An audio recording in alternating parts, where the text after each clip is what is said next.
پھر اللہ تعالیٰ کی ایک شان ہے، اور وہ شان یہ ہے کہ جب ذمہ داریاں پوری ہوگی تو حق تعالیٰ شانہ اپنی قدرت کو ساتھ کریں گے. ہاں، قدرت کو ساتھ کریں گے،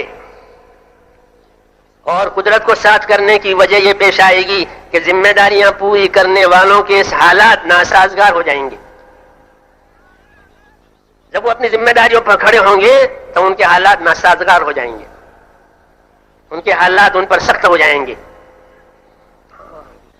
کہ دین کا کام کر رہے ہیں اور حالات سخت ہو رہے ہیں، دین کا کام کر رہے ہیں حالات سخت ہو رہے ہیں.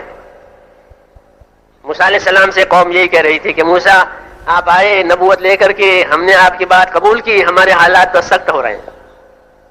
صحابہ نے حضور سے عرض کیا، یا رسول اللہ، ہم مکے میں خوف کے بغیر کی زندگی نہیں گزار سکتے، خوف ہی خوف ہے، اور بھوک ہی بھوک ہے، اور تکلیف ہی تکلیف ہے. اللہ تدعو لنا اللہ تستنصروا لنا، آپ ہمارے لیے دعا کیوں نہیں فرماتے، آپ ہمارے لیے مدد کیوں نہیں طلب فرماتے. ہاں، ایک ہی سا بات چل رہی ہے. موسیٰ علیہ السلام کی قوم وہ بات کہہ رہے ہیں موسیٰ علیہ السلام سے، حضرت محمد صلی اللہ علیہ وسلم کے ساتھی آپ سے استدعا کر رہے ہیں. ہاں، پوری نبیوں کی ایک ترتیب ہوتی ہے اصول میں، اصول میں ایک طریقے الگ الگ، ابونا واحد و امنا شتیٰ. تو موسیٰ علیہ السلام کے ساتھی حالات کی سختی کی شکایت کر رہے ہیں، حضور صلی اللہ علیہ وسلم کے ساتھی حالات کی سختی کی شکایت کر رہے ہیں.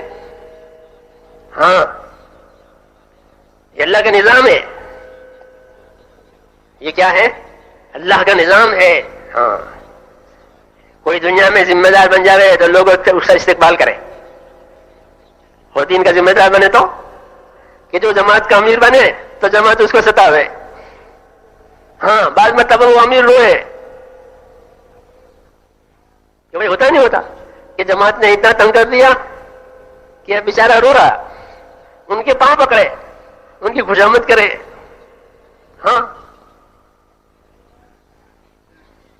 حق اور باطل کی ترتیب کا فرق ہے.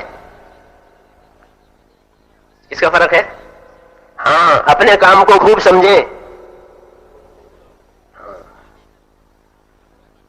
اپنے کام کو خوب سمجھیں. یہ نہیں کہ آپے سے باہر ہو جائیں جذبے میں، یا مایوس ہو جائیں کہ دونوں باتیں غلط ہیں.